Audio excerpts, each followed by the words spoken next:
Hello aspirants, welcome back to Spardha lines. ನಮ್ಮ ಒಂದು current ಅಫೇರ್ಸ್ನ continue ಮಾಡ್ತಾ ಹೋಗೋಣ. ಇವತ್ತು ಫೆಬ್ರವರಿ 7th, 8th, 9th 3 ದಿನ ಸುದ್ದಿಲ್ಲದಂತ ಕೆಲವೊಂದು ಇಂಪಾರ್ಟೆಂಟ್ ಆರ್ಟಿಕಲ್ಗಳನ್ನ ತಗೊಂಡು ಡಿಸ್ಕಸ್ ಮಾಡ್ತಾ ಹೋಗೋಣ. ಸೊ ಈಗ ಆಲ್ರೆಡಿ ನಿಮಗೆ ಒಂದು ತಮಿಳು ನೋಡೋ ಐಡಿಯಾ ಅಂತೂ ಬಂದಿರುತ್ತೆ, ನಾನೇನೆಲ್ಲ ಡಿಸ್ಕಸ್ ಮಾಡ್ತೀನಿ ಈ ಒಂದು ವಿಡಿಯೋನಲ್ಲಿ ಅಂತ ಹೇಳ್ಬಿಟ್ಟು. ಮೊದಲನೇದಾಗಿ ನೋಡ್ಬೋದು ಈ ಪ್ರಾಜೆಕ್ಟ್ ವಾಲ್ಟ್ ಅಂತ ಹೇಳ್ಬಿಟ್ಟು ಇದನ್ನು US ಲಾಂಚ್ ಮಾಡಿರುವಂಥದ್ದು. ಈಗ ಕ್ರಿಟಿಕಲ್ ಮಿನರಲ್ಸ್ ಬಗ್ಗೆ ನಾನು ಆಲ್ರೆಡಿ ಒಂದಷ್ಟು ಡಿಸ್ಕಸ್ ಮಾಡಿದ್ದೀನಿ ಈ 4G ಇನಿಷಿಯೇಟಿವ್ ಸಂಬಂಧಪಟ್ಟಾಗೆ. ಸೊ ಅದ್ರ ಬಗ್ಗೆ ಅದೇ ರೀತಿಯಲ್ಲಿ ಇದೊಂದು ಪ್ರಾಜೆಕ್ಟ್ ವಾಲ್ಟ್ ಅದನ್ನೇನು ಅಂತ ನೋಡ್ತಾ ಹೋಗೋಣ. ನಂತರ ಬಂದು ಈಗ ನಿಯೋಲಿಥಿಕ್ ಸೈಟ್ ಅಥವಾ ನವಶಿಲಾಯುಗ ಅಂತ ಏನು ಹೇಳ್ತೀವಲ್ಲ, ಅದರ ಒಂದು ಸೈಟ್ ಈಗ ಬಳ್ಳಾರಿನಲ್ಲಿ ಪತ್ತೆ ಆಗಿದೆ. ಸೊ ಅದ್ರ ಬಗ್ಗೆ ಚರ್ಚೆ ಮಾಡ್ತಾ ಹೋಗೋಣ. ನಂತರ ಬಂದು ಚಹಬಾರ್ ಪೋರ್ಟ್ ಬಂದು ಲೊಕೇಟ್ ಆಗಿರುವಂಥದ್ದು ಇರಾನ್ನಲ್ಲಿ. ಸೊ ಇದು ನಾವೇ ಬಿಲ್ಡ್ ಮಾಡ್ತಾ ಇರುವಂಥದ್ದು. ಈಗ ಇದಕ್ಕೆ ಏನು ಸುದ್ದಿನಲ್ಲಿದೆ ಅದನ್ನು ನೋಡ್ತಾ ಹೋಗೋಣ. ನಂತರ ಬಂದು ನ್ಯೂ ಬುಲೆಟ್ ಕಾರಿಡಾರ್ನ ಈಗ ಬಜೆಟಲ್ಲಿ ಪ್ರಪೋಸ್ ಮಾಡಿದ್ರು ಕರ್ನಾಟಕಕ್ಕೆ ಅಂತ 2 ರೂಟ್ಗಳು. ಸೊ ಅದ್ರ ಬಗ್ಗೆ ಚರ್ಚೆ ಮಾಡ್ತಾ ಹೋಗೋಣ. ನಂತರ ಬಂದು ಈಗ WPL ಮುಗ್ದಿದೆ, ಇದರಲ್ಲಿ RCB ಗೆದ್ದಿದೆ. ಸೊ ಹಾಗಾಗಿ ಕೆಲವೊಂದು ಫ್ಯಾಕ್ಟ್ಸ್ಗಳು ಎಕ್ಸಾಮ್ ದೃಷ್ಟಿಯಲ್ಲಿ ನೋಡ್ಕೊಳ್ಳೋದು ತುಂಬಾ ಇಂಪಾರ್ಟೆಂಟ್ ಆಗುತ್ತೆ. ಸೊ ಅದನ್ನು ಡಿಸ್ಕಸ್ ಮಾಡ್ತಾ ಹೋಗೋಣ. ಇದ್ರ ಜೊತೆ ಇನ್ನೊಂದಷ್ಟು ಆರ್ಟಿಕಲ್ಗಳನ್ನ ತಗೊಂಡು ಡಿಸ್ಕಸ್ ಮಾಡ್ತಾ ಅದಕ್ಕೆ ಸಂಬಂಧಪಟ್ಟಂತ MCQಗಳನ್ನ ಸಾಲ್ವ್ ಮಾಡ್ತಾ ಕಂಟಿನ್ಯೂ ಮಾಡ್ತಾ ಹೋಗೋಣ. ಬನ್ನಿ.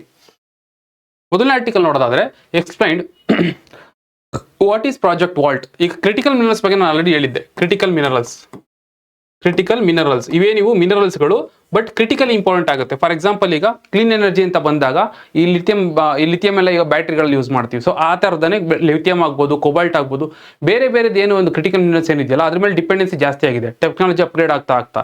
ಸೊ ಆ ಒಂದು ರಿಸೋರ್ಸಸ್ಗಳು ನಮಗೆ ಕೆಲವೊಂದು ಕಂಟ್ರೀಸ್ಗಳಲ್ಲಿ ಮಾತ್ರ ಸಿಗ್ತಾ ಇದೆ, ಅಥವಾ ಅಲ್ಲಿರುವಂಥ ಟೆಕ್ನಾಲಜಿಗಳಿಂದ ಅವ್ರು ಮಾತ್ರ ಎಕ್ಸ್ಟ್ರಾಕ್ಟ್ ಮಾಡ್ಕೊಳ್ತಾ ಇರ್ತಾರೆ. For example China. ಸೊ ಹಾಗಾಗಿ ಅಡ್ವಾನ್ಸ್ಮೆಂಟ್ಗೆ ಇವು ತುಂಬ ಇಂಪಾರ್ಟೆಂಟ್ ಆಗುತ್ತೆ. ಎಕನಾಮಿಕ್ ಡೆವಲಪ್ಮೆಂಟ್ ಆಗ್ಬೋದು, ಟೆಕ್ನಾಲಜಿಕಲ್ ಡೆವಲಪ್ಮೆಂಟ್ ಆಗ್ಬೋದು. ಈಗ ನಾನು ಏನು ಹೇಳಿದೆ, 4G ಇನಿಷಿಯೇಟಿವ್ ಒಂದು ಗ್ಲೋಬಲ್ ಸಪ್ಲೈ ಚೈನ್ ಒಂದರಿಂದ ಒಂದು ಕಡೆಗೆ ಶಿಫ್ಟ್ ಆಗುವಂಥದ್ದನ್ನ ಸೊ ಅದನ್ನ ಮ್ಯಾನೇಜ್ ಮಾಡ್ಬೋದು. ಇಫ್ ಇನ್ ಕೇಸ್ ಏನಾದರೂ ನಾಳೆ ಏನಾದ್ರು ಡಿಸ್ಟರ್ಬ್ ಆಯಿತು ಸಪ್ಲೈ ಚೈನ್ ಅಂತಂದ್ರೆ ಪ್ರಾಬ್ಲಮ್ ಆಗುತ್ತೆ. ಸೊ ಹಾಗಾಗಿ US ಏನು ಮಾಡ್ತಾ ಇದೆ ಅಂತಂದ್ರೆ ಇದನ್ನ ಸ್ಟಾಕ್ ಪೈಲ್ ಮಾಡೋದಕ್ಕೆ ಶುರು ಮಾಡಿದೆ, ಅಂದ್ರೆ ಒಂದ್ ಕಡೆ ಕೂಡಿಟ್ಕೊಳ್ಳೋಕೆ ಅಂತ. ಅದಕ್ಕೆ ಅಂತಾನೆ ಸುಮಾರು 12 ಬಿಲಿಯನ್ ಅಷ್ಟು ದುಡ್ಡನ್ನ ಇನ್ವೆಸ್ಟ್ ಮಾಡ್ತಾ ಇದೆ. ಯಾವ ಮೋಡಲ್ಲಿ? ಗೌರ್ಮೆಂಟ್ ಒಂದೇ ಮಾಡ್ತಾ ಇದೆ ಇಲ್ಲ, ಪಬ್ಲಿಕ್ ಮತ್ತೆ ಪ್ರೈವೇಟ್ ಪ್ರೈವೇಟ್ ಅವರ ಪಾರ್ಟಿಸಿಪೇಷನ್ ಜೊತೆಗೆ ಇವ್ರು ಏನ್ ಮಾಡಿದ್ದಾರೆ ಅಂತಂದ್ರೆ ಒಂದಿಷ್ಟು ದುಡ್ಡನ್ನು ಇಟ್ಕೊಂಡು ಈ ಕ್ರಿಟಿಕಲ್ ಮಿನರಲ್ಸ್ಗಳನ್ನ ಸ್ಟಾಕ್ ಪೈಲ್ ಮಾಡ್ತಾ ಇದೆ. ಇಫ್ ಇನ್ ಕೇಸ್ ನಾಳೆ ಏನಾದರೂ ಸೆಕ್ಯೂರಿಟಿ ಪರ್ಪಸ್ಗೋ ಕ್ರಿಟಿಕಲ್ ಸಿಚುವೇಶನ್ ಬಂದಾಗ ಅದನ್ನು ಯೂಸ್ ಮಾಡ್ಕೋಬಹುದು ಅಂತ. ಸೊ ನಿಮ್ಗೆ ಯಾವ ರೀತಿ ಕೇಳಬಹುದು ಅಂತಂದ್ರೆ ಪ್ರಾಜೆಕ್ಟ್ ವಾಲ್ಟ್ ಯಾವ್ದಕ್ಕೆ ಸಂಬಂಧಪಟ್ಟಿದ್ದು? ಕ್ರಿಟಿಕಲ್ ಮಿನರಲ್ಸ್ ಸಂಬಂಧಪಟ್ಟಿದ್ದು. ಯಾರು ತಂದಿರುವಂಥದ್ದು? US ತಂದಿರುವಂಥದ್ದು. ಇಷ್ಟು ನೆನ್ಪಿಟ್ಕೊಂಡ್ರೆ ಸಾಕಾಗುತ್ತೆ. ಇದ್ರ ಮೇಲೆ ಪ್ರಶ್ನೆ ಬಂದ್ರೆ ಯಾವ ತರ ಬರ್ಬೋದು? ಸುದ್ದಿಯಲ್ಲಿ ಕಂಡು ಬರುವ ಪ್ರಾಜೆಕ್ಟ್ ವಾಲ್ಟ್ ಕುರಿತ ಕೆಳಗಿನ ಹೇಳಿಕೆಗಳನ್ನು ಪರಿಗಣಿಸಿ. ಇದು ಅಮೆರಿಕದ ಸಾರ್ವಜನಿಕ ಖಾಸಗಿ ಪಾಲುದಾರಿಕೆಯ ಅಥವಾ PPP ಉಪಕ್ರಮವಾಗಿದೆ. ಸರಿಯಾಗಿದೆ. ನಿರ್ಣಾಯಕ ಖನಿಜಗಳಿಗಾಗಿ ಚೀನಾದ ಮೇಲಿನ ಅವಲಂಬನೆಯನ್ನು ಕಡಿಮೆ ಮಾಡುವುದು ಇದರ ಗುರಿಯಾಗಿದೆ. ಹೌದು, ಈ ಕ್ರಿಟಿಕಲ್ ಮಿನರಲ್ಸ್ ಅಂತ ಬಂದಾಗ ಚೈನಾ ಲೀಡಲ್ ಇದೆ. ಸೊ ಅದ್ರ ಮೇಲೆ ಡಿಪೆಂಡೆನ್ಸಿ ಕಡಿಮೆ ಮಾಡಬೇಕು ಅಂತಾನೆ ಮಾಡಿರುವಂಥದ್ದು. ಇದು ಸರಿಯಾಗಿದೆ. ಇದು ಪೆಟ್ರೋಲಿಯಂ ಮತ್ತು ನೈಸರ್ಗಿಕ ಅನಿಲ ನಿಕ್ಷೇಪಗಳ ಮೇಲೆ ಕೇಂದ್ರೀಕರಿಸುತ್ತಿದೆ. ಅಲ್ಲ, ಇದು ಪೆಟ್ರೋಲಿಯಂ ಸಂಬಂಧಪಟ್ಟಿದ್ದಲ್ಲ, ಬದಲಿಗೆ ಕ್ರಿಟಿಕಲ್ ಮಿನರಲ್ಸ್. ಸೊ ಹಾಗಾಗಿ ಥರ್ಡ್ ಸ್ಟೇಟ್ಮೆಂಟ್ ತಪ್ಪಾಗುತ್ತೆ. ಆನ್ಸರ್ ಬಂದು 1 and 2 ಕರೆಕ್ಟ್ ಆಗಿದೆ. ಮುಂದಿನ ಒಂದು ಆರ್ಟಿಕಲ್ ನೋಡೋದಾದ್ರೆ ಇಂಡಿಯಾ GCC ಸೈನ್ TOR ಅಂತಂದ್ರೆ ಟರ್ಮ್ಸ್ ಆಫ್ ರೆಫರೆನ್ಸ್ ಅಂತ ಹೇಳ್ಬಿಟ್ಟು. GCC ಅಂತಂದ್ರೆ ಗಲ್ಫ್ ಕೋಆಪರೇಟಿವ್ ಕೌನ್ಸಿಲ್ ಅಂತ. ಈಗ ಈ ಗಲ್ಫ್ ಏನ್ ಬರುತ್ತಲ್ಲ, ಪರ್ಷಿಯನ್ ಗಲ್ಫ್ನ ನೀರಿರುವಂಥ ಕಂಟ್ರಿಗಳು, ಇಲ್ಲಿರುವಂಥ ಕಂಟ್ರಿಗಳು ಇವೇನ್ ಮಾಡ್ತವೆ ಅಂತಂದ್ರೆ ಈಗ ಇಂಡಿಯಾ ಜೊತೆ ಒಂದು ಅಗ್ರಿಮೆಂಟ್ಗೆ ಸೈನ್ ಮಾಡ್ತಾ ಇದೆ. ಈ ರೀಜನಲ್ ಗ್ರೂಪಿಂಗ್ ನೋಡ್ಬೋದು ನೀವು. ಈ ರೀಜನಲ್ ಗ್ರೂಪಿಂಗು ಈ ನಮ್ಮ ವೆಸ್ಟ್ ಏಷ್ಯಾದಲ್ಲಿ ನೋಡೋಕೆ ಸಿಗುವಂಥದ್ದು ಯಾವ್ಯಾವ ಬರ್ತವೆ ಇಲ್ಲಿ GCC ನಲ್ಲಿ ಅಂತಂದಾಗ ಸೌದಿ ಅರೇಬಿಯಾ, ಕುವೈತ್, ಒಮನ್ ಮತ್ತೆ UAE, ಕತರ್, ಬೆಹ್ರಾನ್ ಇವಿರ್ತವೆ. ಸೊ ಇವುಗಳ ಜೊತೆ ನಾವೀಗ ಟ್ರೇಡ್ ಮಾಡ್ತಾ ಇದ್ದೀವಿ. ಅಂದ್ರೆ ಟ್ರೇಡ್ ಅಗ್ರಿಮೆಂಟ್ ನಮಗೆ 2023 ಆಗಿತ್ತು. ಬಟ್ ಏನಂತಂದ್ರೆ ಆ TOR ಅಂತಂದ್ರೆ ಯಾವ ಒಂದು ಮಾಡೆಲ್ ನಾವು ಟ್ರೇಡ್ ಮಾಡಬೇಕು, ಯಾವ ಒಂದು ಬೇಸಿಕ್ ಮೇಲೆ, ಯಾವ ಒಂದು ಫ್ರೇಮ್ ವರ್ಕ್ ಅಲ್ಲಿ ಮಾಡಬಹುದಾಗಿತ್ತು. ಸೊ ಇದು ಇನ್ನ ಕನ್ಕ್ಲೂಡ್ ಆಗಿಲ್ಲ. TOR ಈಗ ಕನ್ಕ್ಲೂಡ್ ಆಗಿದೆ. ಸೊ ಹಾಗಾಗಿ ಇದ್ರ ಜೊತೆಗೆ ನಾವು ಈಗ ಟ್ರೇಡ್ ಮಾಡೋದಕ್ಕೆ ಶುರು ಮಾಡಿದ್ವಿ.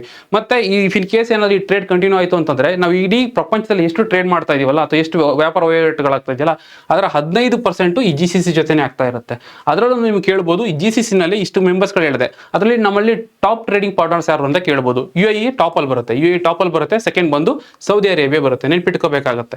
ಆಮೇಲೆ ಈ ಒಂದು GCCಯ ಮೆಂಬರ್ಸ್ಗಳು ವೆರಿ ಇಂಪಾರ್ಟೆಂಟ್. ಆಲ್ರೆಡಿ ಹೇಳಿರ್ತಾನೆ, ಬೆಹರಾನು, ಕುವೈತು, ಒಮನ್, ಕತರ್ ಮತ್ತೆ ಸೌದಿ ಅರೇಬಿಯಾ, UAE ಮೆಂಬರ್ಸ್ ಕೇಳ್ತಾರೆ, ನೆನ್ಪಿಟ್ಕೋಬೇಕಾಗುತ್ತೆ. ಇದರ ಒಂದು ಹೆಡ್ ಕ್ವಾರ್ಟರ್ಸ್ ಎಲ್ಲಿದೆ? ಇದರ ಹೆಡ್ ಕ್ವಾರ್ಟರ್ಸ್ ಬಂದು ರಿಯಾದ್, ಸೌದಿ ಅರೇಬಿಯಾದಲ್ಲಿದೆ.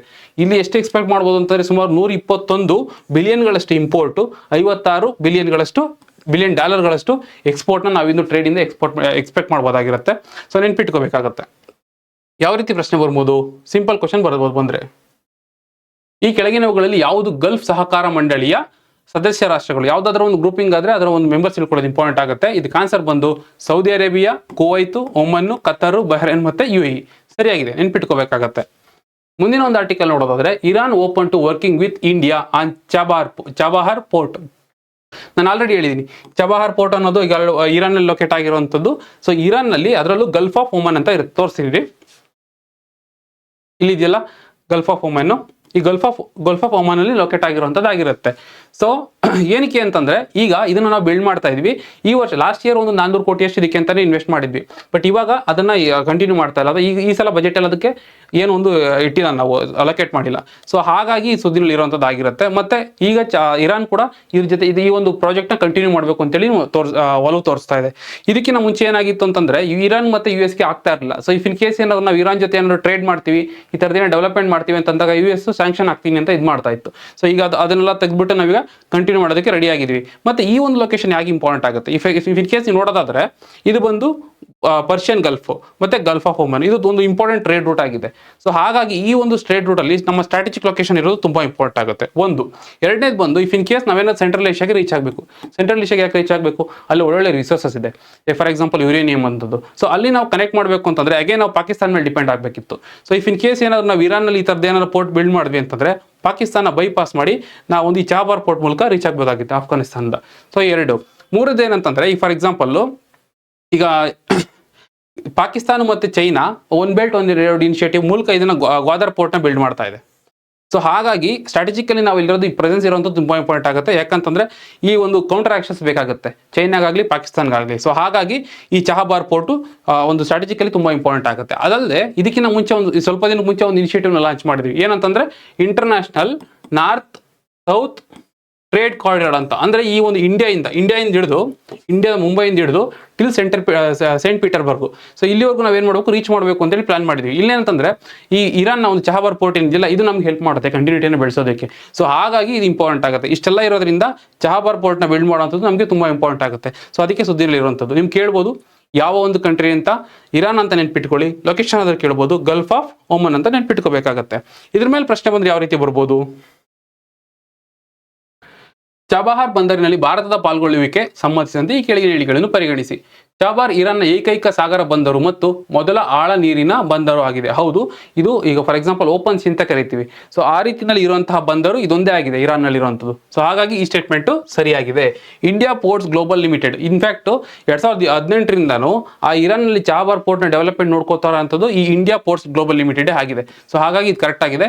ಇಂದ ಶಾಹಿದ್ ಬೇಸ್ತಿ ಟರ್ಮಿನಲ್ ಅನ್ನು ನಿರ್ವಹಿಸುತ್ತಿದೆ. ಹೌದು, ಶಾಹಿದ್ ಬೇಸ್ತಿ ಶಾಹಿದ್ ಕಲಂತಿ ಅಂತ ಹೇಳ್ಬಿಟ್ಟು 2 ಟರ್ಮಿನಲ್ ಬರುತ್ತೆ ಚಾಬಾರ್ ಪೋರ್ಟ್ ಅಲ್ಲಿ. ಸೊ ಎರಡನ್ನು ಮ್ಯಾನೇಜ್ ಮಾಡ್ತಾ ಇರುವಂತದ್ದು ಇವರೇ ಆಗಿರ್ತಾರೆ. ಸೊ ಹಾಗಾಗಿ ಇದು ಕೂಡ ಕರೆಕ್ಟ್ ಆಗಿದೆ. ಭಾರತದ 2026-27 ಬಜೆಟ್ ನಲ್ಲಿ ಚಹಾಬಾರ್ ಹಾಗೆ ಹಣಕಾಸಿನ ಹಂಚಿಕೆಯನ್ನು ಗಣನೀಯವಾಗಿ ಹೆಚ್ಚಿಸಲಾಗಿದೆ. ಇಲ್ಲ, ನಾವು 2026-27ರಲ್ಲಿ ಅದಕ್ಕೆ ಯಾವುದೇ ರೀತಿಯ ದುಡ್ಡನ್ನ ಅಲೋಕೇಟ್ ಮಾಡಿಲ್ಲ. ಬಟ್ ಲಾಸ್ಟ್ ಇಯರ್ ಅಲೋಕೇಟ್ ಮಾಡಿದ್ವಿ. ಸೊ ಇದೇ ಸುದ್ದಿನಲ್ಲಿ ಇದ್ದಿದ್ದು. ಸೊ ಹಾಗಾಗಿ 3ನೇ ಸ್ಟೇಟ್ಮೆಂಟ್ ತಪ್ಪಾಗುತ್ತೆ. ಆನ್ಸರ್ ಬಂದು 1 ಮತ್ತು 2 ಮಾತ್ರ ಸರಿಯಾಗಿದೆ. ಮುಂದಿನ ಒಂದು ಆರ್ಟಿಕಲ್ ನೋಡೋದಾದ್ರೆ Alwar becomes country's first district to achieve 100% insurance coverage. ಏನಂತಂದ್ರೆ ಈಗ ನಾವು ಇಂಡಿಯಾದಲ್ಲಿ ನೋಡ್ತೀವಿ ಅಂತಂದ್ರೆ ಒಂದು ಸಣ್ಣ ವರದಿ ಪ್ರಕಾರ 30ರಿಂದ 35% ಅಷ್ಟೇ ಇನ್ಸೂರೆನ್ಸ್ ಮಾಡಿಸಿರುವಂಥದ್ದು. ಯಾವುದಕ್ಕೆ ಹೆಲ್ತ್ ಇನ್ಸೂರೆನ್ಸ್ ಆಗ್ಬೋದು ಅಥವಾ ಲೈಫ್ ಇನ್ಸೂರೆನ್ಸ್ ಆಗ್ಬೋದು, ಪ್ರಾಪರ್ಟಿ ಇನ್ಸೂರೆನ್ಸ್ ಆಗ್ಬೋದು, 30ರಿಂದ 35% ಅಷ್ಟೇ ನಮ್ಮಲ್ಲಿ ಆ ಇನ್ಸೂರೆನ್ಸ್ ಕವರೇಜ್ ಆಗಿರುವಂಥದ್ದು. ಸೊ ಹಾಗಾಗಿ ಇನ್ಸೂರೆನ್ಸ್ ಮಾಡೋದು ತುಂಬಾ ಇಂಪಾರ್ಟೆಂಟ್ ಆಗುತ್ತೆ. ಯಾಕಂತಂದ್ರೆ ಕಷ್ಟ ಕಾಲದಲ್ಲಿ ಅಂತ ಬಂದಾಗ ಔಟ್ ಆಫ್ ಪಾಕೆಟ್ ಎಕ್ಸ್ಪೆಂಡಿಚರ್ ಎಲ್ರಿಗೂ ಜಾಸ್ತಿ ಆಗ್ತಾ ಹೋಗುತ್ತೆ. ಇನ್ಸೂರೆನ್ಸ್ ಇತ್ತು ಅಂತಂದ್ರೆ ಅದರ ಒಂದು ಬರ್ಡನ್ ಕಡಿಮೆ ಆಗುತ್ತೆ. ಸೊ ಹಾಗಾಗಿ ಒಂದು ಇನ್ಸೂರೆನ್ಸ್ ಅಚೀವ್ ಮಾಡೋದು ತುಂಬಾ ಇಂಪಾರ್ಟೆಂಟ್ ಆಗುತ್ತೆ. ಸೊ ಅದಕ್ಕೆ ಏನ್ ಮಾಡಿದ್ದಾರೆ ಅಂತಂದ್ರೆ ಎಲ್ರಿಗೂ 2047 ಅಷ್ಟೊತ್ತಿಗೆ ಇನ್ಸೂರೆನ್ಸ್ ನ ಎಲ್ರಿಗೂ ಅಚೀವ್ ಮಾಡಬೇಕು ಅಂತ ಹೇಳ್ಬಿಟ್ಟು insurance regulatory development authority of India IRDAI ಅಂತ ಕರಿತೀವಿ. ಇದೊಂದು ಸ್ಟ್ಯಾಚ್ಯುಟರಿ ಬಾಡಿ ಆಗಿದೆ. ಇವರು ಒಂದು ವಿಷನ್ ಇಟ್ಕೊಂಡಿರುವಂಥದ್ದು ಏನಂತಂದ್ರೆ ಇನ್ಸೂರ್ ಇಂಡಿಯಾ ಸೆಕ್ಯೂರ್ ಇಂಡಿಯಾ ಅಂತ ಹೇಳ್ಬಿಟ್ಟು ಇಂಡಿಯಾನ ಇನ್ಸೂರೆನ್ಸ್ ಇಂದ ತರಬೇಕು, ಜೊತೆಗೆ ಅದನ್ನ ಸೆಕ್ಯೂರ್ ಮಾಡಬೇಕು ಅಂತ ಹೇಳ್ಬಿಟ್ಟು ಇನ್ಸೂರ್ ಇಂಡಿಯಾ ಸೆಕ್ಯೂರ್ ಇಂಡಿಯಾ ಒಂದು ವಿಷನ್ ಇಟ್ಕೊಂಡು ಇವ್ರೇನ್ ಮಾಡಿದ್ದಾರೆ ಅಂತಂದ್ರೆ ಎಲ್ರಿಗೂ 2047 ಒಳಗಡೆ ಎಲ್ರಿಗೂ ಒಂದು ಇನ್ಸೂರೆನ್ಸ್ ಕವರೇಜ್ ಆಗಬೇಕು ಅಂತೇಳಿ ಮಾಡಿರುವಂಥದ್ದಾಗಿರುತ್ತೆ. ಸೊ ಆ ಒಂದು ನಿಟ್ಟಿನಲ್ಲಿ ಈಗ ಏನಾಗಿದೆ ಅಂತಂದ್ರೆ ನಿಮ್ಗೆ ಈ ರೀತಿನೂ ಕೇಳ್ಬೋದು, ಯಾವ ಒಂದು ಡಿಸ್ಟ್ರಿಕ್ಟ್ ಇಡೀ ಇಂಡಿಯಾದಲ್ಲಿ for the first time 100% insurance coverage ನ ಅಚೀವ್ ಮಾಡಿದೆ ಅಂತ ಹೇಳ್ಬಿಟ್ಟು. ಸೊ ಹಾಗಾಗಿ ಆಲ್ವಾರ್ ಅಂತ ನೆನ್ಪಿಟ್ಕೋಬೇಕಾಗಿರುತ್ತೆ. ಇದನ್ನ ಲೊಕೇಟ್ ಆಗಿರುವಂಥದ್ದು ರಾಜಸ್ಥಾನ ಆಲ್ವಾರ್ ನೆನ್ಪಿಟ್ಕೋಬೇಕಾಗತ್ತೆ. ಸೊ ಇದ್ರ ಮೇಲೆ ಪ್ರಶ್ನೆ ಬಂದ್ರೆ ಯಾವ ತರ ಬರ್ಬೋದು,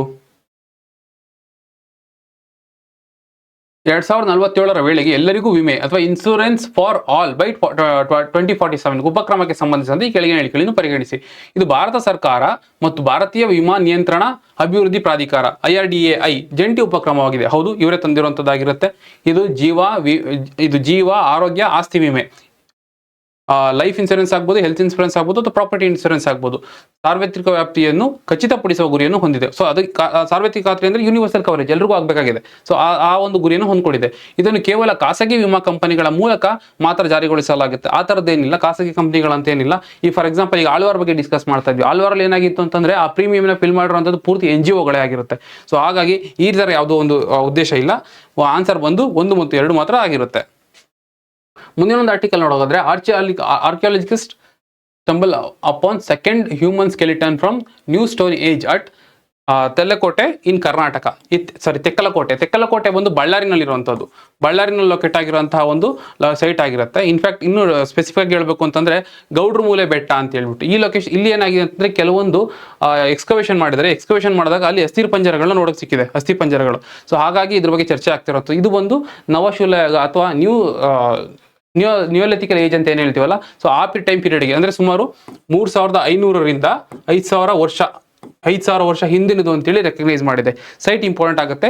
ತೆಕ್ಕಲಕೋಟೆ ಬಳ್ಳಾರಿನ ಲೊಕೇಟ್ ಆಗಿರುವಂಥದ್ದು. ಸೊ ಇದರಲ್ಲೇ ನಾವು ಏನೇನು ಅಬ್ಸರ್ವ್ ಮಾಡ್ಬೋದು ಅಂತಂದ್ರೆ, ಇಲ್ಲೆಲ್ಲ ನೋಡ್ಬೋದು ಅಂತಂದ್ರೆ ಇದರ ಒಂದು ಬರಿಡ್ ಮಾಡಿರೋಂಥ ಜಾಗದಲ್ಲೇನೆ ಈಗ ಫಾರ್ ಎಕ್ಸಾಂಪಲ್ ಅಲ್ಲಿ ಸ್ಟೋನ್ ನೋಡ್ಬೋದು. ಸ್ಟೋನ್ ಅಂತಂದ್ರೆ ಅದು ಗುರುತಿಗೆ ಅಂತ ಇಟ್ಟಿರ್ತಾರೆ, ಹೂತ್ಬಿಟ್ಟು ಆ ಶವನ ಅದ್ರ ಮೇಲೆ ಗುರುತಿಗೆ ಅಂತ ಇಟ್ಟಿರ್ತಾರೆ, ಅಂದ್ರೆ ರೆಕಗ್ನೈಸ್ ಮಾಡೋದಕ್ಕೆ ಒಂದಾಗ್ಬೋದು. ಎರಡನೇದು ಏನಂತಂದ್ರೆ ಅದೊಂದು ಯಾವುದೋ ಎಲೈಟ್ ಗ್ರೂಪ್ ಆಗ್ಬೋದು, ಆ ಒಂದು ಎಲ್ಲಿ ಬರ್ಲಿಯರ್ ಮಾಡಿರ್ತಾರೋ ಆ ಸೈಟ್ನ ರೆಕಗ್ನೈಸ್ ಮಾಡೋದಕ್ಕೆ ಹೂತಿರ್ಬೋದು. ಸೊ ಆ ಒಂದು ಪ್ರೆಡಿಕ್ಷನ್ ಇದೆ. ಮತ್ತೆ ಅಲ್ಲಿ ಆ ಟೈಮಲ್ಲಿ ಯೂಸ್ ಮಾಡ್ತಿದ್ದಂಥ ಕೆಲವೊಂದು ಮಡಿಕೆಗಳು ಸಿಕ್ಕಿದೆ, ಮಡಿಕೆಗಳ ಚೂರುಗಳು ಸಿಕ್ಕಿದೆ. ಮತ್ತೆ ಅವ್ರು ಯೂಸ್ ಮಾಡ್ತಿದ್ದಂತಹ ಒಂದು ಸ್ಟೋನ್ ಯೂಸ್ ಮಾಡ್ತಿದ್ದಾರಲ್ಲ, ಸ್ಟೋನ್ಗಳದ್ದು ಬೇಟೆ ಆಡೋದಕ್ಕಿಂತ ಬಳಸಿದ ವಸ್ತುಗಳು, ಸೊ ಅದುಗಳು ಅದೊಂದು ಡಿಸ್ಕವರಿ ಆಗಿದೆ. ಮತ್ತೆ ಅದ್ರ ನಿಯರ್ ಇನ್ನೊಂದು ಸ್ವಲ್ಪ ಈಗ ಹಂಟಿಂಗ್ ವೆಪನ್ಸ್ಗಳು ಸಿಕ್ಕಿದೆ. ಇನ್ನೊಂದಷ್ಟು ಅದ್ರ ನಿಯರ್ ಇರೋಂಥದ್ದು ಇನ್ನೊಂದು ಏನಂತಂದ್ರೆ ಜಕ್ಕೇರು ಗುಡ್ಡ ಅಂತ ಹೇಳ್ಬಿಟ್ಟು ಅದ್ರ ನಿಯರ್ ಅಂತ ಒಂದು ಸೈಟ್ ಬಂದು ಜಕ್ಕೇರು ಗುಡ್ಡ. ಇದು ಬಂದು ಐರನ್ ಏಜ್ ಸಂಬಂಧಪಟ್ಟಿದ್ದು, ಅಂದ್ರೆ ಯಾವ ಒಂದು ಟ್ರಾನ್ಸಿಷನ್ ಪೀರಿಯಡ್ ನಾವಿಲ್ಲಿ ನೋಡ್ಬೋದಾಗಿರುತ್ತೆ. ಸೊ ಇಂಪಾರ್ಟೆಂಟು, ಲೊಕೇಶನ್ ಇಂಪಾರ್ಟೆಂಟ್ ಆಗುತ್ತೆ. ಗೌಡ್ರ ಮೂಲೆ ಬೆಟ್ಟ ಅಥವಾ ತೆಕ್ಕಲಕೋಟೆ ನೆನ್ಪಿಟ್ಕೋಬೇಕಾಗತ್ತೆ. ಯಾವ ರೀತಿ ಪ್ರಶ್ನೆ ಬರ್ಬೋದು? ಕರ್ನಾಟಕದಲ್ಲಿ ಇತ್ತೀಚೆಗೆ ಪತ್ತೆಯಾದ ಮಾನವ ಅಸ್ಥಿಪಂಜರದ ಕುರಿತು ಈ ಕೆಳಗಿನ ಹೇಳಿಕೆಗಳನ್ನು ಪರಿಗಣಿಸಿ. ಅಸ್ಥಿಪಂಜರವು ಬಳ್ಳಾರಿ ಜಿಲ್ಲೆಯ ಗೌಡ್ರಮೂಲೆ ಬೆಟ್ಟೆಯಲ್ಲಿ ಪತ್ತೆಯಾಗಿದೆ. ಹೌದು, ಕರೆಕ್ಟ್ ಆಗಿದೆ. ಈ ಅವಶೇಷಗಳು ನಿಯೋಲಿಥಿಕ್ ಅಥವಾ ಮಧ್ಯ ಶಿಲಾಯುಗ ಕಾಲಕ್ಕೆ ಸೇರಿದ್ದು ಅಂತ ಹೇಳ್ತಾ ಇದ್ದಾರೆ. ಅಲ್ಲ, ಬದಲಿಗೆ ಇದು ನವಶಿಲಾಯುಗ ಅಥವಾ ನಿಯೋಲಿಥಿಕ್ ಏಜಿಗೆ ಸೇರಿದಾಗಿರುತ್ತೆ. ಸೊ ಹಾಗಾಗಿ ಎರಡನೇ ಸ್ಟೇಟ್ಮೆಂಟ್ ತಪ್ಪಾಗುತ್ತೆ. ಅಸ್ಥಿಪಂಜರದ ಎದೆ ಮೇಲೆ ದೊಡ್ಡ ಕಲ್ಲು ಕಂಡು ಬಂದಿರುವುದು ಧಾರ್ಮಿಕ ವಿಧಿವಿಧಾನ ಅಂತ್ಯಕ್ರಿಯೆಗಳನ್ನು ಸೂಚಿಸುತ್ತದೆ. ಹೌದು, ಅಲ್ಲಿ ಆ ಸಮಾಧಿ ಮೇಲೆ ದೊಡ್ಡ ದೊಡ್ಡ ಕಲ್ಲುಗಳನ್ನ ನೆಡ್ತಿದ್ರು. ಅದನ್ನ ಇವ್ರು ಏನ್ ಪ್ರೆಡಿಕ್ಟ್ ಮಾಡಿದ್ದಾರೆ ಅಂತಂದ್ರೆ ಅದು ಯಾವುದೋ ಒಂದು ಧಾರ್ಮಿಕ ಕ್ರಿಯೆಗೆ ಬಳಸಿರೋದಾಗಿರ್ಬೋದು ಅಂತೇಳಿ ಪ್ರೆಡಿಕ್ಟ್ ಮಾಡ್ತಾ ಇದ್ದಾರೆ. ಸೊ ಹಾಗಾಗಿ ಇರಬಹುದಾಗಿರುತ್ತೆ. ಸೊ ಇದು ಕೂಡ ಕರೆಕ್ಟ್ ಆಗುತ್ತೆ. ಆನ್ಸರ್ ಬಂದು 1 ಮತ್ತು 3 ಸರಿಯಾಗಿದೆ. ಮುಂದಿನ ಒಂದು ಆರ್ಟಿಕಲ್ ನೋಡೋದಾದ್ರೆ RCB ವರ್ಸಸ್ DC ಹೈಲೈಟ್ಸ್. ಏನಾಗಿದೆ ಅಂತಂದ್ರೆ ಈಗ ಇತ್ತೀಚೆಗೆ RCB ಗೆದ್ದಿದೆ, WPL ಅಲ್ಲಿ RCB ವುಮೆನ್ ಟೀಮ್ ಗೆದ್ದಿದೆ. ಸೊ ಹಾಗಾಗಿ ಸುದ್ದಿಯಲ್ಲಿ ಇರುವಂಥದ್ದು. ನಿಮ್ಗೆ ಇದ್ರ ಮೇಲೆ ಕೆಲವೊಂದು ಫ್ಯಾಕ್ಟ್ಸ್ಗಳನ್ನ ತಿಳ್ಕೊಳ್ಳೋದು ಇಂಪಾರ್ಟೆಂಟ್ ಆಗುತ್ತೆ. ಏನಂತಂದ್ರೆ ಅದು ಈ ಫೈನಲ್ ಮ್ಯಾಚ್ ಎಲ್ಲಿ ನಡೀತು ಅಂತ ಕೇಳ್ತಾರೆ. ಸೊ ಫೈನಲ್ ಮ್ಯಾಚ್ ನಡೆದಿದ್ದಲ್ಲಿ ಅದು ನಡೆದಿರುವಂಥದ್ದು ವಡೋದರ. ಆಕ್ಚುಲಿ ವಡೋದರಲ್ಲಿ ನಡೆದಿರುವಂಥದ್ದು, ಗುಜರಾತ್ನ ವಡೋದರಲ್ಲಿ ಫೈನಲ್ ಮ್ಯಾಚ್ ನಡೆದಿರುವಂಥದ್ದು. ಯಾರ್ಯಾರು ನಡುವೆ ನಡೀತು? ಡೆಲ್ಲಿ ಕ್ಯಾಪಿಟಲ್ಸ್ ಮತ್ತೆ ರಾಯಲ್ ಚಾಲೆಂಜರ್ಸ್ ನಡೆದಿರುವಂಥದ್ದು. ಇದನ್ನ ನೋಡ್ಕೋಬೇಕಾಗತ್ತೆ, ಎಲ್ಲಿ ನಡೀತು, ಯಾರ್ಯಾರ ಮೇಲೆ ನಡೀತು. ಸೊ ಇಲ್ಲಿ ರಾಯಲ್ ಚಾಲೆಂಜರ್ಸ್ ಗೆದ್ದಿರುವಂಥದ್ದು, ರಾಯಲ್ ಚಾಲೆಂಜರ್ಸ್ ಗೆದ್ದಿದೆ. ಮತ್ತೆ ಇಲ್ಲಿ ಇನ್ನೊಂದು ನೋಟಿಸ್ ಮಾಡಬೇಕಾಗಿರುವಂಥದ್ದು player of the match, player of the series ಯಾರು ಕೊಡ್ತಾರೆ ಅಂತ ಹೇಳ್ಬಿಟ್ಟು. ಪ್ಲೇಯರ್ ಆಫ್ ದ ಮ್ಯಾಚ್ ಬಂದು ಸ್ಮೃತಿ ಮಂಡನ ಆದ್ರೆ ಪ್ಲೇಯರ್ ಆಫ್ ದ ಸೀರೀಸ್ ಬಂದು ಸೋಫಿ ಡಿವೈನ್. ಇವರು ಬಂದು ಗುಜರಾತ್ ಟೈಟನ್ಸ್ ಅವರು, ಇವರು ಕ್ಯಾಪ್ಟನ್, RCB ಕ್ಯಾಪ್ಟನ್ ಸ್ಮೃತಿ ಮಂಡನ ಅವರಾಗಿರ್ತಾರೆ. ಮತ್ತೆ ಈ ಆರೆಂಜ್ ಕ್ಯಾಪ್ ಯಾರಿಗೆ ಬಂತು ಅಂದ್ರೆ ಸ್ಮೃತಿ ಮಂಡನ, ಅದ್ರ ಜೊತೆಗೆ ಪರ್ಪಲ್ ಕ್ಯಾಪ್ ಬಂದು ಸೋಫಿ ಡಿವೈನ್ ಅವರಿಗೆ ಬಂದಿದೆ, ಅಂದ್ರೆ ಗುಜರಾತ್ ಟೈಟನ್ಸ್ ಅವ್ರದ್ದು. ಇಲ್ಲಿ ಇನ್ನೊಂದು ನಾವು ನೋಟಿಸ್ ಮಾಡ್ಬೇಕಾದ್ರೆ ಏನಂತಂದ್ರೆ RCB ಗೆ 2ನೇ ಕಪ್ ಆಗಿರುತ್ತೆ, ಅಂದ್ರೆ 2 ಸಲ ಗೆದ್ದಿದ್ದಾಗಿದೆ. ಸೊ 2024 2026 2 ಸಲ ನಾವು ಗೆದ್ದಿರುವಂಥದ್ದು. ಅಂದ್ರೆ ಇದು 2023 ಲಾಂಚ್ ಆಗಿದ್ದು. 23, 24, 25, 26 4 ಸೀಸನ್ ಆಗಿದೆ. 4 ಸೀಸನ್ 2 RCB ಗೆದ್ರೆ, ಇನ್ನೆರಡು ಮುಂಬೈ ಇಂಡಿಯನ್ಸ್ ಎಂದಿದೆ. ಇನ್ನೊಂದು ಸ್ಪೆಷಾಲಿಟಿ ಏನಂತಂದ್ರೆ ಈ 4 ಸಲನು ಈ ಡೆಲ್ಲಿ ಕ್ಯಾಪಿಟಲ್ಸ್ ರನ್ನರ್ ಅಪ್ ಆಗಿರುವಂಥದ್ದು. 4 ಸಲನು ಫೈನಲ್ಸ್ ಬಂದಿದ್ದಾರೆ, ಬಟ್ ಗೆದ್ದಿಲ್ಲ. ಸೊ ಇಷ್ಟು ಫ್ಯಾಕ್ಟ್ಸ್ಗಳು ನಿಮ್ಗೆ ಇಂಪಾರ್ಟೆಂಟ್ ಆಗುತ್ತೆ, ಎಕ್ಸಾಮ್ ದೃಷ್ಟಿಯಲ್ಲಿ ನೋಟ್ ಮಾಡ್ಕೋಬೇಕಾಗತ್ತೆ. ಮುಂದಿನ ಒಂದು ಆರ್ಟಿಕಲ್ ನೋಡೋದಾದ್ರೆ ಇದ್ರ ಮೇಲೆ ಪ್ರಶ್ನೆ ಬಂದು ಯಾವ ತರ ಬರ್ಬೋದು? ಮಹಿಳಾ ಪ್ರೀಮಿಯರ್ ಲೀಗ್ ಕುರಿತು ಕೆಳಗಿನ ಹೇಳಿಕೆಗಳನ್ನು ಪರಿಗಣಿಸಿ. WPL ಎಂಬುದು BCCI ಆಯೋಜಿಸುವ ಭಾರತದ ಪ್ರಮುಖ ಮಹಿಳಾ T20 ಲೀಗ್ ಆಗಿದೆ. ಹೌದು, ಇದು T20 ಫಾರ್ಮೆಟ್ ಅಲ್ಲಿ ನಡೆಯುತ್ತೆ. ಜೊತೆಗೆ ಇದನ್ನ BCCI ನಡೆಸ್ತಾ ಇರುವಂಥದ್ದು. ಸೊ ಹಾಗಾಗಿ ಇದು ಸರಿಯಾಗಿದೆ. ವಡೋದರದಲ್ಲಿ ನಡೆದ 2026 ಫೈನಲ್ ಪಂದ್ಯದಲ್ಲಿ ಡೆಲ್ಲಿ ಕ್ಯಾಪಿಟಲ್ಸ್ ತಂಡವನ್ನು ಸೋಲಿಸುವ ಮೂಲಕ RCB ತನ್ನ 2ನೇ ಪ್ರಶಸ್ತಿಯನ್ನು ಗೆದ್ದುಕೊಂಡಿತ್ತು. ಹೌದು, RCB ಗೆ ಇದು ಸೆಕೆಂಡ್ ಕಪ್ ಆಗಿದೆ. ಸೊ ಹಾಗಾಗಿ 2 ಸ್ಟೇಟ್ಮೆಂಟ್ ಸರಿಯಾಗಿರೋದ್ರಿಂದ ಆನ್ಸರ್ ಬಂದು 1 ಮತ್ತು 2 ಆಗಿದೆ. ಮುಂದಿನ ಆರ್ಟಿಕಲ್ ನೋಡೋದಾದ್ರೆ why Karnataka is demanding 3rd bullet train corridor. ಅಂದ್ರೆ ಈಗ ಏನ್ ಮಾಡಿದ್ದಾರೆ ಬಜೆಟ್ ಅಲ್ಲಿ 2 ಬುಲೆಟ್ ಟ್ರೈನ್ ಕಾರಿಡಾರ್ಗಳನ್ನ ಅನೌನ್ಸ್ ಮಾಡಿದ್ದಾರೆ. ಒಂದು ಬೆಂಗಳೂರು ಟು ಹೈದರಾಬಾದ್. ಸೊ ಇದನ್ನ ಈ ಒಂದು ಬುಲೆಟ್ ಟ್ರೈನ್ ಸುಮಾರು 2 ಗಂಟೆ ಅಷ್ಟು ಟೈಮ್ನ ನೀವು ಸೇವ್ ಮಾಡ್ಬೋದಾಗಿರುತ್ತೆ. ಇನ್ನೊಂದು ಬಂದ್ಬಿಟ್ಟು ಬೆಂಗಳೂರು ಟು ಚೆನ್ನೈ. ಎರಡು ಸೌತ್ಗೆನೆ ಇರುವಂಥದ್ದು. ಬೆಂಗಳೂರು ಟು ಚೆನ್ನೈ ಒಂದು ಮಾಡಿದ್ದಾರೆ. ಇದರಿಂದ ಒಂದು ಸುಮಾರು ಒಂದು 73 ನಿಮಿಷ ಅದು 1.25 ಗಂಟೆ ಅಷ್ಟು ಟೈಮ್ಗಳನ್ನ ನೀವು ಸೇವ್ ಮಾಡ್ಬೋದಾಗಿರುತ್ತೆ ಅಂತ ಹೇಳ್ತಾ ಇರುತ್ತೆ. ಸೊ ಈಗ ಏನು ಹೇಳ್ತಾ ಇದ್ದಾರೆ ಅಂತಂದ್ರೆ ಇನ್ನೊಂದು ಬುಲೆಟ್ ಟ್ರೈನ್ ಇತ್ತು, ಅದು ಬಂದು ಪುಣೆ ಟು ಮುಂಬೈ ಒಂದು ಬುಲೆಟ್ ಟ್ರೈನ್ ಕಾರಿಡಾರ್ನ ಪ್ರಪೋಸ್ ಮಾಡಿದ್ರು. ಈಗ ಕರ್ನಾಟಕದಲ್ಲಿ ಏನು ಡಿಮ್ಯಾಂಡ್ ಮಾಡ್ತಾ ಇದ್ದಾರೆ ಅಂತಂದ್ರೆ ಆ ಮುಂಬೈಯಿಂದ ನೆಕ್ಸ್ಟ್ ಬೆಂಗಳೂರಿಗೆ ಎಕ್ಸ್ಟೆಂಡ್ ಮಾಡಬೇಡಿ. ಬೆಂಗಳೂರಿಗೆ ಎಕ್ಸ್ಟೆಂಡ್ ಮಾಡಿದಾಗ ಏನಾಗುತ್ತೆ ಅಂತಂದ್ರೆ ಫಾರ್ ಎಕ್ಸಾಂಪಲ್ ಈಗ ಸ್ಟಾರ್ಟ್ಅಪ್ ಹಬ್ ಅಂತ ಟೆಕ್ ಹಬ್ ಅಂತ ಯಾವ್ದು ಕರಿತೀವಿ ಬೆಂಗಳೂರನ್ನ, ಅದನ್ನ ಫಿನಾನ್ಷಿಯಲ್ ಸೆಂಟರ್ ಜೊತೆ ಇನ್ಕ್ಲೂಡ್ ಮಾಡ್ದಂಗೆ ಆಗುತ್ತೆ, ಅಂದ್ರೆ ಡೆವಲಪ್ಮೆಂಟ್ ಹೆಲ್ಪ್ ಮಾಡ್ದಂಗೆ ಆಗುತ್ತೆ. ಅಷ್ಟೇ ಅಲ್ಲದೆ ಫಾರ್ ಎಕ್ಸಾಂಪಲ್ ನಾರ್ತ್ ಕರ್ನಾಟಕ ಅಂತ ಒಂದು ರೀಜನಲ್ಲಿ ಡೌನ್ ಇರುವಂತದ್ದು ಏರಿಯಾ ಏನಿದೆಯಲ್ಲ, ಸೊ ಅದನ್ನ ಡೆವಲಪ್ಮೆಂಟ್ ಮಾಡ್ಕೊಳ್ಳೋದಕ್ಕೆ ಹೆಲ್ಪ್ ಆಗುತ್ತೆ. ಮತ್ತೆ ಲೋ ಕಾರ್ಬನ್ ಎಮಿಷನ್, ಈಗ ಈ ಒಂದು ಟ್ರಾನ್ಸ್ಪೋರ್ಟ್ ಮೋಡ್ ಬದಲು ಬೇರೆ ಇದ್ರೆ ಎಮಿಷನ್ ಜಾಸ್ತಿ ಆಗುತ್ತೆ. ಸೊ ಹಾಗಾಗಿ ಅದನ್ನ ಕಡಿಮೆ ಮಾಡ್ಬೋದಾಗಿರುತ್ತೆ. ಒಂದು ಇಂಡಸ್ಟ್ರಿಯಲ್ ಕಾರಿಡಾರ್ ಅಥವಾ ಲಾಜಿಸ್ಟಿಕ್ಸ್ ಕಾರಿಡಾರ್ಗಳನ್ನ ಇನ್ನೊಂದು ಸ್ವಲ್ಪ ಇಂಪ್ರೂವ್ ಮಾಡ್ದಂಗೆ ಆಗುತ್ತೆ. ಹಾಗಾಗಿ ಇದನ್ನ ಲಿಂಕ್ ಮಾಡಿ ಅಂತ ಡಿಮ್ಯಾಂಡ್ ಮಾಡ್ತಿರೋದಾಗಿರುತ್ತೆ. ಆ ಡಿಮ್ಯಾಂಡ್ ಬಿಟ್ಟರು ನೀವು ಅಟ್ಲೀಸ್ಟ್ ಎಲ್ಲಿಗೆ ಈಗ ರೀಸೆಂಟ್ ಆಗಿ ಅಪ್ರೂವ್ ಆಗಿದೆ ಅಂತ ತಿಳ್ಕೊಬೇಕಾಗುತ್ತೆ. ಬೆಂಗಳೂರು ಟು ಹೈದರಾಬಾದ್ ಒಂದು, ಬೆಂಗಳೂರು ಟು ಚೆನ್ನೈ ಒಂದು ಆಗಿರುತ್ತೆ ಕರ್ನಾಟಕದಲ್ಲಿ. ಯಾವ ರೀತಿ ಪ್ರಶ್ನೆ ಬರ್ಬೋದು, 2026-27 ಕೇಂದ್ರ ಬಜೆಟ್ ನಲ್ಲಿ ಕರ್ನಾಟಕದ ಯಾವ ಬುಲೆಟ್ ಟ್ರೈನ್ಗಳ ಮಾರ್ಗಗಳನ್ನು ಪ್ರಸ್ತಾಪಿಸಲಾಗಿದೆ? ನೆನ್ಪಿಟ್ಕೋಬೇಕಾಗುತ್ತೆ, ಬೆಂಗಳೂರು ಟು ಹೈದರಾಬಾದ್ ಒಂದಾದ್ರೆ Bengaluru to Chennai. Answer B is a correct one. Next ಬಂದು KIC claims to be the fastest in country to disposing the second appeal petitions. ಏನಾಗಿದೆ ಅಂತಂದ್ರೆ ಕರ್ನಾಟಕ ಇನ್ಫಾರ್ಮೇಷನ್ ಕಮಿಷನ್ ಇದೊಂದು ಸ್ಟ್ಯಾಚ್ಯುಟರಿ ಬಾಡಿ, ಇನ್ಫಾರ್ಮೇಷನ್ಗಳನ್ನ ಡಿಸ್ಟ್ರಿಬ್ಯೂಟ್ ಮಾಡೋದಕ್ಕೆ ಅಂತ ಇರುವಂಥದ್ದು. ಕರ್ನಾಟಕ RTI ಆಕ್ಟ್ ಅಲ್ಲಿ ಎಸ್ಟಾಬ್ಲಿಷ್ ಆಗಿರುವಂಥದ್ದಾಗಿರುತ್ತೆ. RTI ಆಕ್ಟ್ ಅಲ್ಲಿ ಎಸ್ಟಾಬ್ಲಿಷ್ ಆಗಿರುವಂಥದ್ದು. ಸೊ ಈ ಒಂದು ಕರ್ನಾಟಕ ಇನ್ಫಾರ್ಮೇಷನ್ ಕಮಿಷನ್ ಏನಿದೆಯಲ್ಲ, ಸೆಕೆಂಡ್ ಅಪೀಲೆಂಟ್ ಫಾರ್ ಎಕ್ಸಾಂಪಲ್ ಈಗ ಯಾವುದೋ ಒಂದು ಇನ್ಫಾರ್ಮೇಷನ್ ತಿಳ್ಕೊಬೇಕಾಗಿತ್ತು RTI ಅಂಡರಲ್ಲಿ ನಿಮಗೆ. ಸೊ ಅವಾಗ ಏನು ಮಾಡ್ತೀರಾ ಅಂತಂದ್ರೆ ಫಸ್ಟ್ ಆಗಿ PIO ಅಂತ ಬರ್ತಾರೆ. ಸೊ ಇವ್ರು ಫಸ್ಟ್ ಇನ್ಫಾರ್ಮೇಷನ್ ತಗೋಬೇಕಾಗುತ್ತೆ. ಇಫ್ ಇನ್ ಕೇಸ್ ಅದಾಗಿಲ್ಲ ಅಂತಂದಾಗ ನೆಕ್ಸ್ಟ್ ಅಪೀಲ್ಗೆ ನೀವು KIC ಹೋಗ್ಬೇಕಾಗುತ್ತೆ. ಸೊ ಈ ರೀತಿಯಲ್ಲಿ ಹೋದಂಥ ಅಪೀಲ್ಗಳಲ್ಲಿ ಸೆಕೆಂಡ್ ಅಪೀಲ್ಗಳಲ್ಲಿ ಫಾಸ್ಟೆಸ್ಟ್ ಆಗಿ ಇಡೀ ಇಂಡಿಯಾದಲ್ಲೇ ಫಾಸ್ಟೆಸ್ಟ್ ಆಗಿ ಕೇಸಸ್ಗಳನ್ನ ಡಿಸ್ಪೋಸ್ ಮಾಡ್ಕೊಟ್ಟಿರುವಂಥದ್ದು ಈ KIC ಆಗಿರುತ್ತೆ. ಎಷ್ಟು ಅಂತಂದ್ರೆ ಸುಮಾರು ಒಂದು ವರ್ಷದಲ್ಲಿ 36,474 ಕೇಸ್ಗಳನ್ನ ಡಿಸ್ಪೋಸ್ ಮಾಡಿದ್ದಾರೆ. ಸೊ ಹಾಗಾಗಿ ಸುದ್ದಿನಲ್ಲಿರುವಂಥದ್ದು. ಈ ಹಿನ್ನೆಲೆ ನೀವು KIC ಬಗ್ಗೆ ತಿಳ್ಕೊಬೇಕಾಗುತ್ತೆ. ಕರ್ನಾಟಕ ಇನ್ಫಾರ್ಮೇಷನ್ ಕಮಿಷನ್ ಆಲ್ರೆಡಿ ಹೇಳಿದ ರೀತಿಯಲ್ಲಿ ಇದೊಂದು ಸ್ಟ್ಯಾಚ್ಯುಟರಿ ಬಗ್ಗೆ ರೆಡಿ ಆಗಿದೆ. RTI ಆಕ್ಟ್ ಅಲ್ಲಿ ಎಸ್ಟಾಬ್ಲಿಷ್ ಆಗಿರುವಂಥದ್ದಾಗಿರುತ್ತೆ. ಮತ್ತೆ ಇದರಲ್ಲಿ 1+10 ಮೆಂಬರ್ಸ್ ಇರ್ತಾರೆ. ಒಬ್ರು ಸೀನಿಯರ್ ಇನ್ಫಾರ್ಮೇಷನ್ ಕಮಿಷನರ್ ಒಬ್ರು ಇರ್ತಾರೆ. ಸೊ ಅವ್ರ ಜೊತೆಗೆ ಇನ್ನು 10 ಜನ ಅದರ್ ಕಮಿಷನರ್ಸ್ ಇರ್ತಾರೆ. ಸೊ 11 ಜನ ಕೆಲಸ ಮಾಡೋದಾಗಿರುತ್ತೆ. ಇಲ್ಲಿ ನಾವು ಮಾಹಿತಿ ಸೌಧ ಅಂತ ಏನು ನೋಡ್ತೀವಲ್ಲ ಬೆಂಗಳೂರಲ್ಲಿ, ಸೊ ಅದೇ ಅವ್ರ ಆಫೀಸ್ ಆಗಿರುತ್ತೆ. ಇದ್ರ ಮೇಲೆ ಪ್ರಶ್ನೆ ಬಂದು ಯಾವ ತರ ಬರ್ಬೋದು,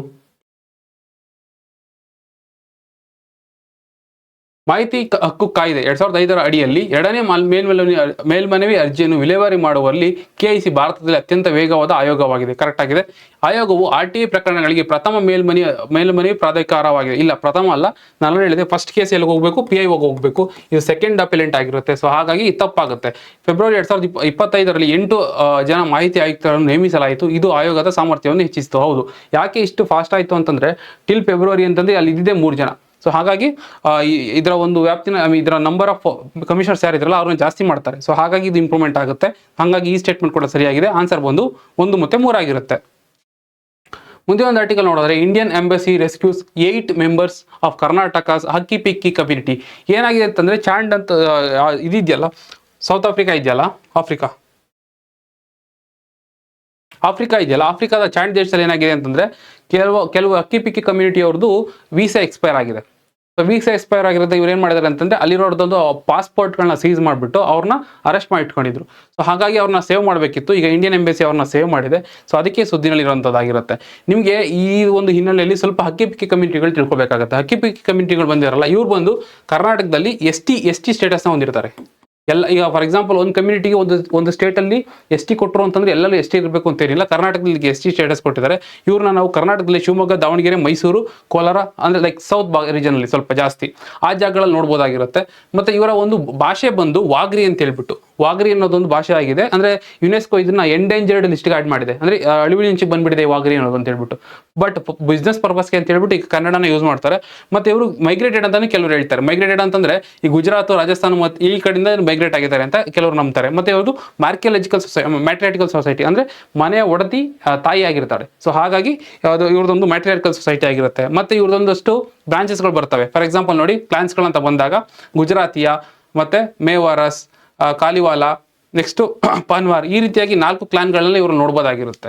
ಇವ್ರದ್ದು ಹ್ಯಾಬಿಟ್ ಅಂತಂದ್ರೆ ಮೇಜರ್ಲಿ ಈಗ ಟ್ರೆಡಿಷನಲ್ ನಾಲೆಡ್ಜ್, ಅರ್ಬಲ್ಸ್ ಬಗ್ಗೆ ಟ್ರೆಡಿಷನಲ್ ನಾಲೆಡ್ಜ್ ಇರುತ್ತದು, ಅದನ್ನ ಬೇರೆ ಬೇರೆ ಕಡೆ ಪ್ರಮೋಟ್ ಮಾಡೋಂಥದ್ದಾಗ್ಬೋದು. ಮತ್ತೆ ಹಕ್ಕಿ ಪಿಕ್ಕಿಗಳು, ಈ ಬೇಟೆ ಆಡೋವಂಥದ್ದು, ಹಕ್ಕಿಗಳ ಬೇಟೆ ಆಡೋವಂಥದ್ದು, ಇವುಗಳ ಕೆಲಸನ ಇವ್ರು ಮಾಡ್ತಿರ್ತಾರೆ. ಸೊ ಇವ್ರಿಗೆ ST ಸ್ಟೇಟಸ್ ಸಿಕ್ಕಿದೆ ಕರ್ನಾಟಕದಲ್ಲಿ, ನೆನ್ಪಿಟ್ಕೋಬೇಕಾಗುತ್ತೆ. ಇವ್ರ ಮೇಲೆ ಪ್ರಶ್ನೆ ಬಂದು ಯಾವ ತರ ಬರ್ಬೋದು, ಹಕ್ಕಿಪಿಕ್ಕಿ ಸಮುದಾಯ ಮತ್ತು ಇತ್ತೀಚಿನ ರಕ್ಷಣಾ ಕಾರ್ಯಾಚರಣೆ ಸಂಬಂಧಿಸಿದಂತೆ ಕೆಳಗಿನ ಹೇಳಿಕೆಗಳನ್ನು ಪರಿಗಣಿಸಿ.